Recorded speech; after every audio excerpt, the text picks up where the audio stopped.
för de kriminaltekniska detaljerna i utredningen om mordet på Olof Palme mellan 1988 och 2002. Sonny Björk.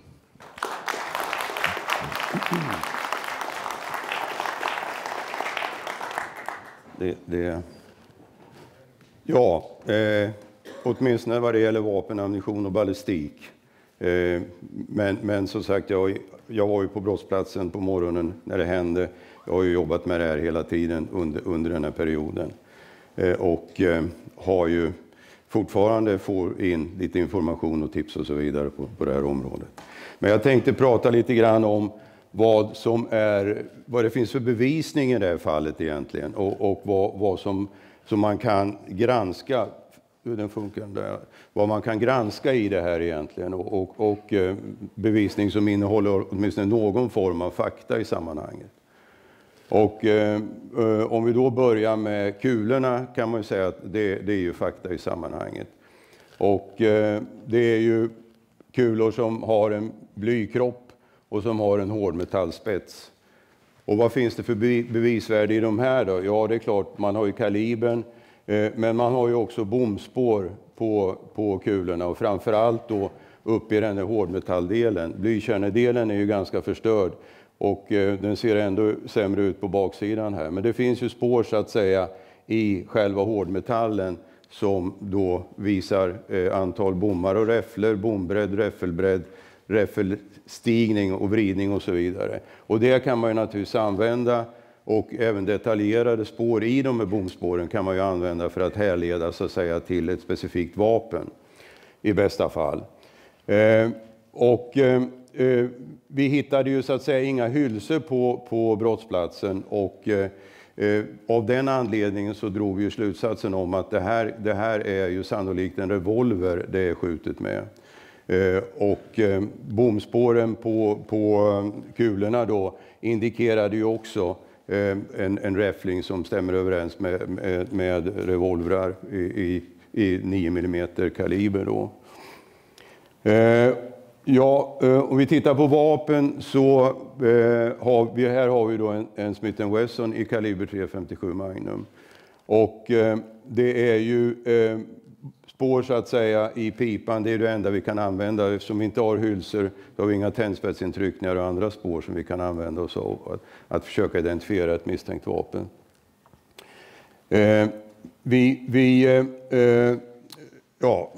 Man granskade ju de här kulorna länge. De gick ju till FBI i USA på undersökning. Och där sa man att man menade på att de här kulorna är sannolikt skjutna ur en Smith & Wesson. Jag vet inte riktigt vad de baserar det på. Men det skiljer ju lite grann när kulan går över ifrån trumman in i pipan så har man en övergångskona. Och där kan det bli någonting som heter skid marks. Så sannolikt var det omständigheter där som gjorde att FBI lutade åt att det skulle vara en revolver av fabrikat Smith & Wesson. Man sa också om kulorna att det möjligen skulle man kunna identifiera ett vapen utifrån kulorna. Men att man var inte riktigt säker på det. Kulorna gick ju också till BKA i Tyskland sen, och där man också tittade på dem och hade väl ungefär samma uppfattning som amerikanerna hade. Men det finns ju också flera vapen som har samma typer av räffling. Och Smith & Wesson, vi har ju Ruger som väl var aktuellt just när det gällde Skandiamannen, att det var en Ruger-revolver.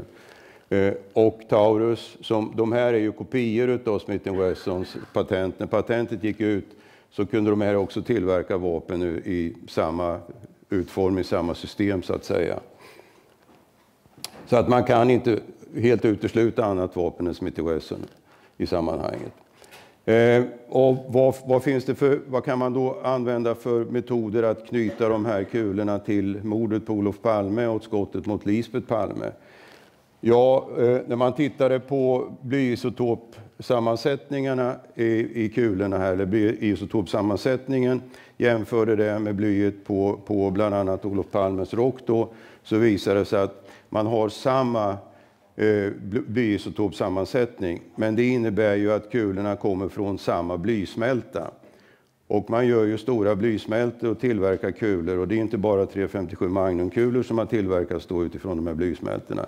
Hur många patroner, eller kulor som är tillverkade från samma smälta, det vet jag inte. Men det kan ju vara flera 100 000.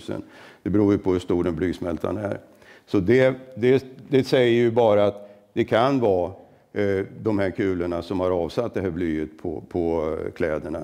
Men det kan ju också vara en annan kula från samma blysmälta så att säga. Så där är ju bevisvärdet inte högt i sammanhanget. Vad har vi mera då för omständigheter som vi kan granska? Ja, vid brottsplatsen vet vi ju vad den är, där Olof Palme blir skjuten. Här är ju då jag vet inte om ni ser längst ner här, men det här är ju det materialet man hittade här och det man då har räknat upp så att säga som någon form av spårmaterial. Och här finns ju punkterna 3 och 4, då står kulan anträffad 1 mars 1986 06:30 innan vi kom ner där på morgonen. Den andra kulan anträffad den 2 mars 1986 klockan 12:20. Det finns ju inte mycket spår att gå på från själva brottsplatsen.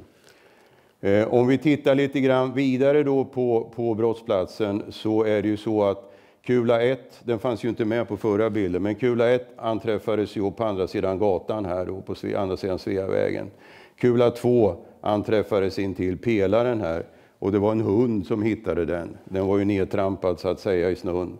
Och det är inte så konstigt eftersom man spörrade ju av i princip bara ett litet område runt själva blodförekomsten här. Här var ju tunnelbanan i gången, det ser ju inte ut som nu och här är en vägg och så vidare. Det som hände sen var ju att Lange då gjorde ju en sammanställning om vilka spår, vad kan man tolka då här nere på brottsplatsen. Och det fanns ju blodstänk ut ifrån själva, om vi kallar det blodpölen då, snett upp mot Sveavägen här. Och Lange drog ju den slutsatsen att det blodet har följt med kulan ut ur kroppen och spridit sig då på gångbanan här.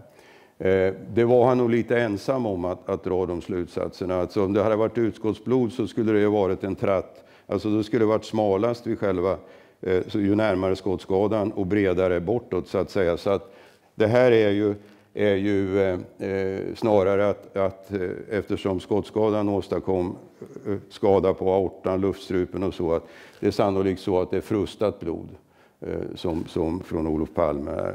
Att det inte är alltså sannolikt inte rätt bedömning i det här fallet.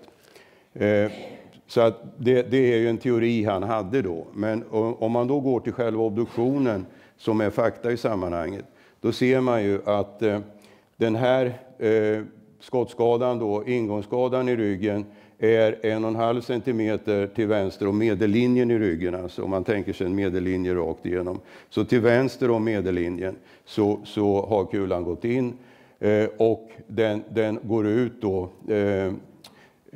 vi ska se, 1 centimeter till höger på kroppens medellinje på ryggen och 1,5 centimeter på bröstsidan. Så skottriktningen genom kroppen är från höger till vänster.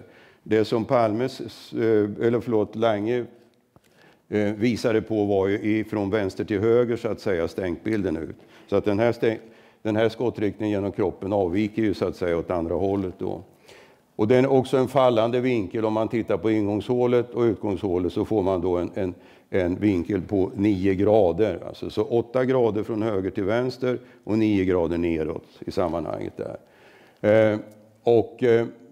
Det Lange då skriver här att han menar på att överkroppen då har varit vriden 20 grader åt höger i samband med att skottet passerar genom kroppen. Och då lägger han samman obduktionsresultatet med blodstänksbilden på Sveavägen. Och han pratar sen om kulans nedslagsplats. Om vi då tittar lite grann på skottskadan då, så har vi ju skottskadan i ryggen 1 centimeter till höger om medellinjen och utgångsskadan där 1,5 centimeter till höger om medellinjen på ryggen och till vänster om medellinjen på bröstet. Och det ger då en riktning neråt på cirka 9 grader och en riktningsavvikelse från höger till vänster om cirka 8 grader. Om vi då ställer Olof Palme att han går här rakt fram så att säga och blir påskjuten bakifrån. Om vi då lägger in skottvinkeln genom kroppen på själva brottsplatsen så får vi den effekten att kulan kommer att slå i marken i väggen här, eller väggen någonstans i skarven mellan marken och väggen, och har ju då alla möjligheter att studsa tillbaka och bli liggande där vid pelaren. Så att med ledning av obduktionsresultatet så stämmer ju kulans placering väl. Och kulans placering tyder ju också att han har gått rakt fram när han blir påskjuten och inte varit medveten om kanske att någon går bakom honom och har i avsikt att skjuta. Okej. Sen kom ju den här provskjutningen. Vi skulle ju provskjuta alla 357 Magnum-revolvrar som fanns i Stockholm så att säga, med närområde här. Och det gjorde vi. Vi sköt, när jag gick i pension hade vi skjutit ungefär 400 revolvrar. De hörselskydden dämpade 12-13 decibel, vilket gjorde att det gav en rätt så hyfsad tinnitus, de här provskjutningarna. De ligger på 135-140 decibel när man avfyrar de här. Så det var inte hälsosamt helt enkelt. Men det var ju en omfattande provskjutning och de gick ju sen ner till NFC då för jämförelse. Och vad jämför man då? Det här är en annan kula. Men det man tittar på det är ju själva bomspåren och de reporna som kommer ifrån bommarna i pipan och räfflorna i pipan. Och det här är ju två kulor som ligger i ett jämförelsemikroskop. Vänsterdelen från brottsplatsen, högerdelen i jämförande kulor. Och den här delningslinjen visar då att det är ett jämförelsemikroskop. Man har alltså två kulor som ligger där. Sen då, vad får man då för spår utav det här när man gör jämförelse? Innan kulorna gick iväg till USA så göt jag av dem med avgjutningsmedel runt om som jag sen kunde lägga ut och armera. Och det här är då jämförelser. Det här är kulan som gick ut med Lisbeths rygg. Det här är kulan som passerade genom Olof Palme. Och det här är bara en av de här exemplen på jämförelsen av bomspår emellan. Vilket gör att jag tycker att det som NFC har skrev då när det gäller möjligheten att identifiera ett vapen till de här kulorna, den finns inte idag menar man på, det är för dåligt. Men jag har ju gjutit av de här, jag fotograferade i mikroskop redan i mars då, 86.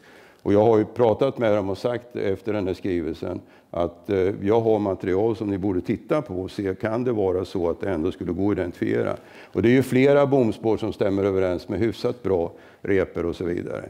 Och det kan ju hända att man inte kommer till den högsta slutsatsgraden då, att talar extremt starkt för att de här kulorna är avskjutna i det vapnet. Men man kan ju komma en bit på väg möjligen.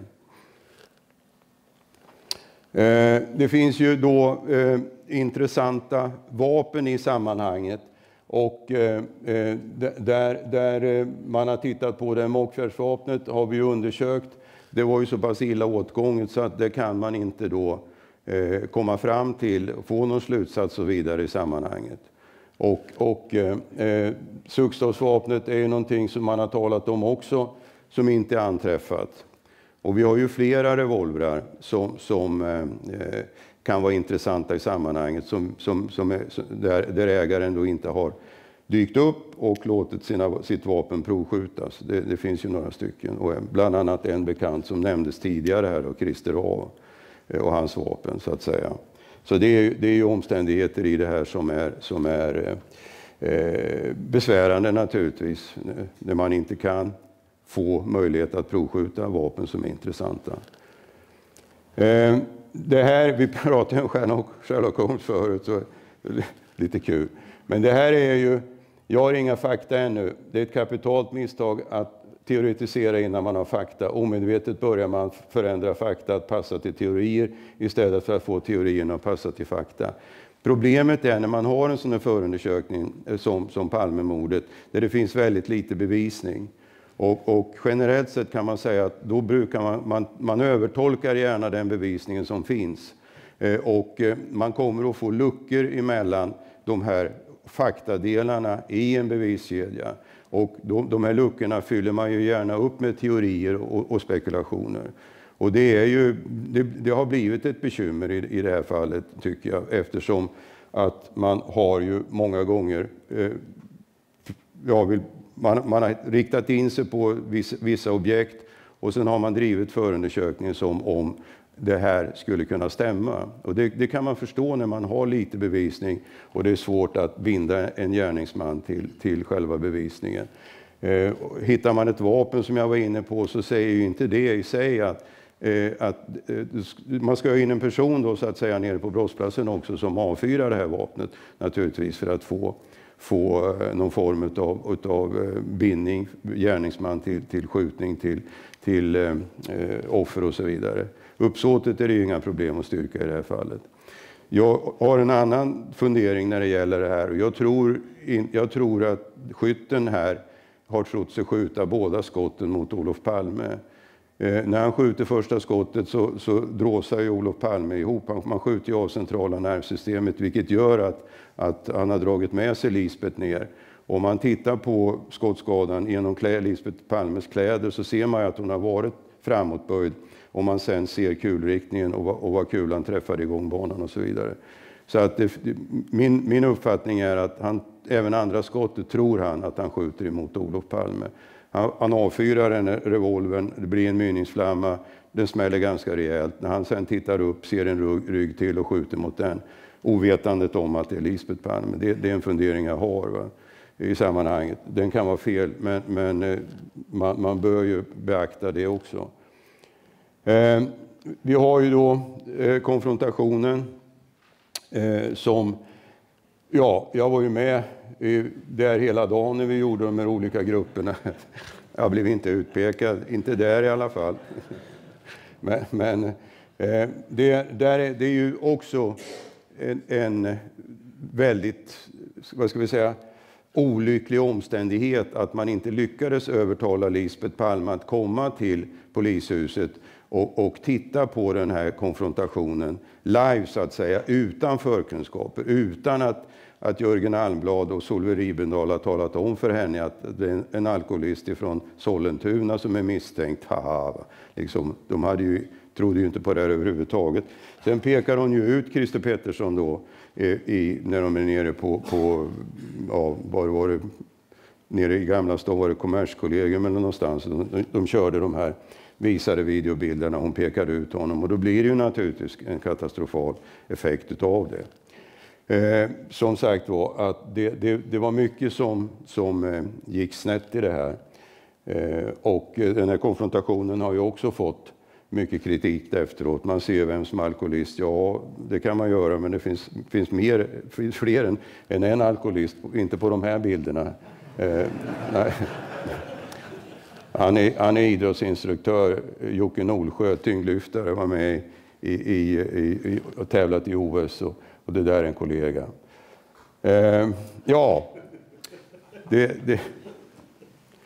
Det var vad jag hade.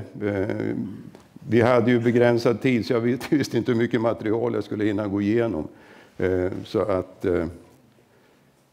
nu, du håller i agendan. Ja, jättetack Sonny. Intressant. Jag tror vi har ju ungefär 10 minuter om det är frågor. Och jag skulle faktiskt vilja öppna det med en fråga om det är okej. Absolut. Jag har ju ingen erfarenhet av hur utskjutna kulor ser ut sådär. Men var de här kulorna så pass deformerade som man kan förvänta när de har slagit i backen då, en vägg och så vidare? Ja, alltså kulan som går igenom Olof Palme, den har ju, det är kulor som är väldigt baktunga. I och med att kulan är baktung så får du en snabb kantring. Och den går igenom rocken, kavajen, skjortan och alltihopa. Så den har börjat att tumla lite innan den träffar kotorna i ryggraden. Och sen går den på tvären genom kroppen. Det är därför du får en ganska omfattande skottskada så att säga på aortan och luftstrup och matstrup och så vidare. Men i och med att kulan går på tvären så bromsas den ju upp också mycket snabbare. Det blir en mycket större anläggningsyta mot de mänskliga vävnaderna så att säga. Så att du får en uppbromsning där. Och sen att den tar kanske både i gångbanan och väggen innan den studsar tillbaka. Men skadorna det är vad man kan förvänta sig under de omständigheterna.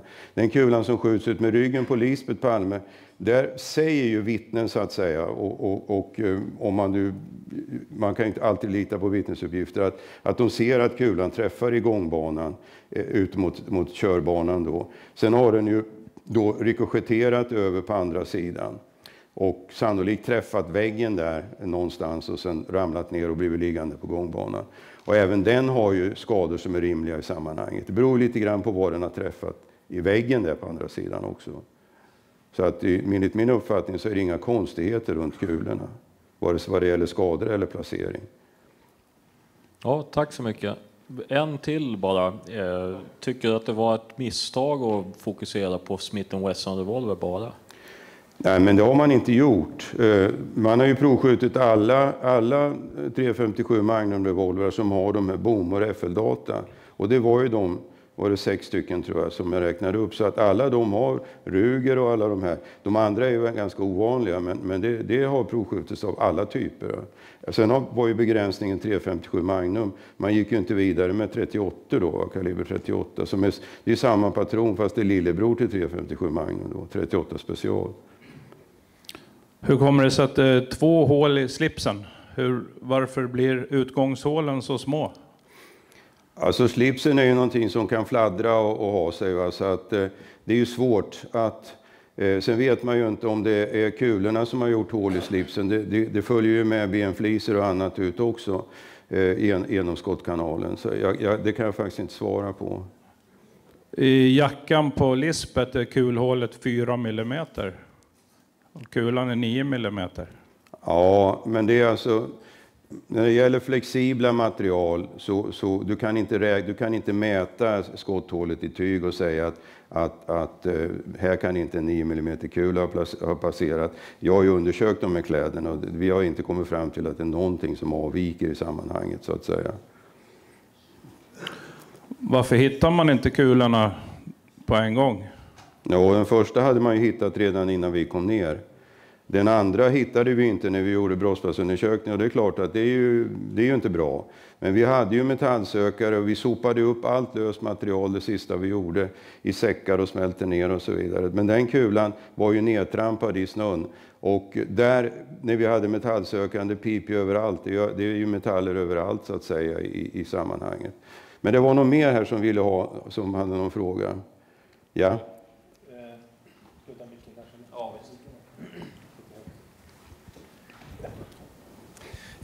Jo, vi pratade om det här med blyisotop jämförelserna. Ja. Den här revolvern som hittades i sjö, Mockfjärdsvapnet, den hade ju kulor i sig när den hittades. Och om jag inte minns fel så slängdes den väl i runt 83 där eller något sånt där. Är det så att de där blyisotoperna stämmer då ganska bra med samma smältbad som de här? Ja, det var ju samma typ av ammunition i den här Mockfjärdsvapnet. Jag kommer inte ihåg nu om blyisotopen stämde överens eller inte, men jag har för mig att den avvek något i de kulorna. Sen kan man säga om den revolvern då, om man glider lite utanför vad man egentligen ska säga, så kan jag säga min uppfattning att den har inte legat i sjön hela tiden. Den är undersökt så att säga på Tekniska högskolan här och den rostangreppen stämmer inte överens med att den skulle ha legat där sedan. Och 1984 eller 85 tror jag det var den skulle ha kastat. Dessutom låg den i fel sjö när man hittade den. Så att den har inte legat där. Så det är ett möjligt vapen. Det är ju rent omständighetsmässigt om vi säger så. Ja, tack. Ja, tack för en bra presentation. Du nämnde att du hade sagt till NFC att vem är det som? Det är jag. Okej, förlåt. Du nämnde att du hade pratat med NFC och sagt att du hade material som de borde titta på. Har de varit intresserade av det eller och hur ser läget ut nu? Står de fast vid sitt uttalande om att det inte kommer gå att kunna knyta ett vapen till kulan? Ja, alltså den skrivelsen de har, den ligger ju fast så att säga. Jag vet ju, den personen som har skrivit den är jag inte så imponerad om, men han hänvisar ju till en väldigt erkänd och bra vapenundersökare på NFC. Han heter Stefan Pettersson, en av de bästa de har haft. Han gjorde ju det här när han var pensionär. Och han har ju granskat kulan och materialet som det ser ut då när den här skrivelsen kom. Men när de blev ställda då vid ett tillfälle och frågade och sagt att men det finns ju fotografier över kulorna så som de såg ut strax efter att de hittades. Och då säger de, vi har också fotograferat bomspåren, säger de. Ja, okej, ja, då, när de blev tillfrågade rakt av, om de var intresserade av de bilderna som jag har ifrån jämförelsemikroskopen. Då sa de att de hade fotografier på bomspåren, säger de. Så att, ja. Tack. Ja. En fråga om nedslagsplatsen för kulan, framförallt kula 2 då. Ja. Om man gjorde några ordentliga undersökningar av gatan, väggen och om det syntes någonting, eller var det för låg hastighet på kulan då, eller? Nej, det gjorde vi ju, men det var ju 2 år efteråt, det var ju 1988. Så att vi kollar ju av väggen. Jag letar ju efter spår. Det blir ju en ljusgrå märke ofta efter blykulorna när de slår i. Va? Och vi granskar ju hela väggen där och gångbanan också. För den måste ha träffat, om det träffar gångbanan först och väggen sen och så vidare. Men det måste ha träffat väggen för att den ska kunna studsa tillbaka, så att säga. Tack. Här är jag. Ja. Du sa att den inte hade legat, Mockfjärdsvapnet, att det inte hade legat i sjön så lika länge under hela den tiden. Vad drar du för slutsatser av det? Och den där revolvern sköt ju en gubbe uppe i Mockfjärd, alltså Grabb-Gunnar. Du säger att blyisotopen inte stämde riktigt överens, men hur var det med Grabb-Gunnar-kulan? För den har väl, vad jag har läst eller förstått, så den stämde överens med Palmekulan. Nej, men jag sa att jag kommer inte ihåg. Jag kan ha fel där. Det borde jag borde ha tittat på det. För den informationen har jag ju. Men om någon av er vet att de stämmer överens, så då köper jag det. För att det kan sannolikt vara så. Men vad jag menar är att de omständigheterna att när man skulle hämta vapnet, så att säga, när man pekade ut Mockfjärdsvapnet, så fanns den inte i den sjön där den var ikastad, utan den låg i en sjö intill. Så att den som har varit sannolikt, den är ikastad efter att de har gjort rånen i Mockfjärd, och någon har sannolikt varit och hämtat upp revolvern i sjön där, vad den har använts till under tiden och sen blivit kastad i sjön igen. För att som sagt, vad Tekniska högskolan säger att den är inte förenligt med de rostangreppen som är. Det är för lite rostangrepp för den tidsaspekten som skulle vara från, om det var 84 eller 85 det här. Den skulle ha hamnat i vattnet där. Det kan inte uteslutas att den används i mordet på Olof Palme? Nej, det kan man inte göra. Pipan var ju så dåligt skick så att det gick inte att få några vettiga bomspår där. Va? Yes. Kan du hjälpa mig? Och är det så att man begränsade provskjutningar för alla vapen från Stockholmsområdet med en omnejd? Man tog inte med resten av Sverige? Nej, tanken var ju att någon har sett makarna Palme gå in på grannbiografen. Personen vet vad det finns ett vapen. Personen har hämtat upp vapnet och tagit sig tillbaka ner till biografen då innan filmen var slut. Och då menar man på att då är ju Stockholms län då en rimlig avståndsmässigt sett för det här sammanhanget. Så att det var därför man gjorde den avgränsningen när det gällde vapnen, alltså i Stockholms län. Alla legala vapeninnehavare inom Stockholms län som hade den här typen av revolvrar. Sen vet vi ju inte hur många illegala revolvrar i kaliber 357 Magnum som har funnits där. Ja. Ja, hur ser du på mördaren i skottögonblicket och skottet mot Lisbeth? Är mördaren i rörelse för att kunna få en ny position så att vinkeln blir så att kulan går ut snett ut mot gatan, så att säga?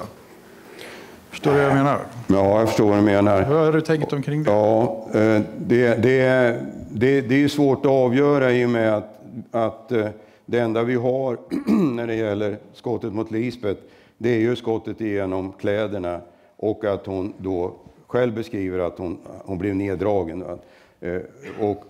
Och sen skjutvinkeln då ut mot Sveavägen.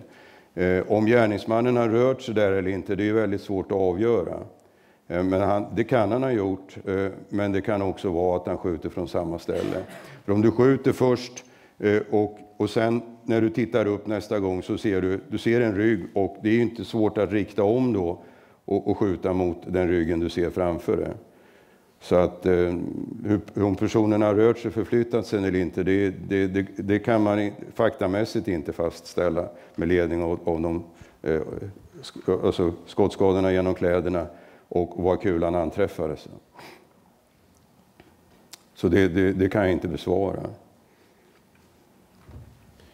Ja, har du någon åsikt om vad valet av ammunition säger om vad det var för mördare? Det har ju varit mycket debatt om det. Alltså, skulle en professionell mördare använda den här typen av ammunition? Och vissa säger nej och vissa säger ja för att den har pansarbrytande egenskaper och så vidare. Har du någon åsikt om, kan vi säga om det här var en professionell mördare utifrån valet av ammunition? Har du några tankar om det?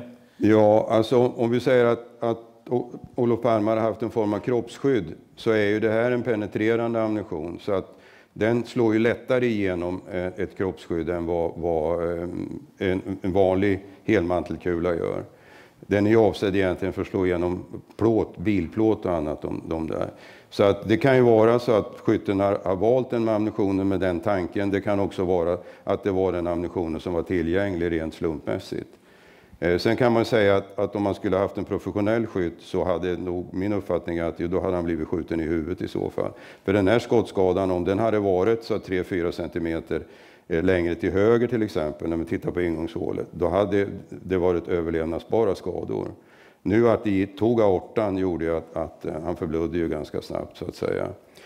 Och sen är platsen, valet för att utföra den här skjutningen visar ju heller inte på en professionell mördare. En professionell mördare hade ju sannolikt följt efter dem ner till Gamla stan och skjutit i en mörk gränd där. Va?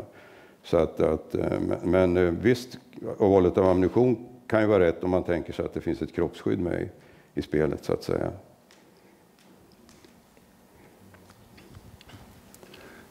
Hej. Den här utredningen har ju gjorts av många så att säga, kompetenta personer, du själv inkluderad. Men många, så att säga, det är ju ingen hemlighet att han har kantrat. Och det är ju inte bara Hans Holmér, utan det är flera ställen det har gått fel liksom, från första början till slutet. Så jag undrar, när du jobbade i det här systemet, kände du någon gång något tecken på så att säga, strategisk inkompetens, som vi kallar det så? Alltså, från början så var det ju så att du hade ju 2 kompetenta avdelningar. Du hade våldsroteln i Stockholm med väldigt duktiga mordutredare. Du hade rotel A1 på Rikskrim, alltså mordkommissionen på Rikskrim. Båda de 2 var ju med och närvarande i början när den här Palmeutredningen startade. Men de blev ju mer eller mindre bortmobbade därifrån, eftersom Holmér tog över ansvaret för att leda förundersökningen. Och han hade ju ingen kompetens att göra det egentligen. Hade man följt mordbibeln och de här som man skulle ha gjort från början, så tror jag att det här, jag kan inte säga att det har fått ett annat resultat, va? Men det hade i alla fall blivit en robust förundersökning. Och det kan man inte säga att det är idag när man hoppar från tuva till tuva då, va? Men fanns det stämningar och känslor inom alltså säga, de kompetenta grupperna att det där korrekta och rätta arbetet vi gör, det tas inte tillvara på ett sätt, eller det måste ju skäms? Ja, jag kan säga att jag aldrig skämt så mycket som när jag var och gjorde husrannsakan hos de här kurdiska familjerna. Det var inget roligt, det kan jag ju säga. Okej, jag ser att vi har fler frågor, men vi måste nog tyvärr bryta nu. Det är lite paus då fram till 11:30. Så tack så mycket, Sonny.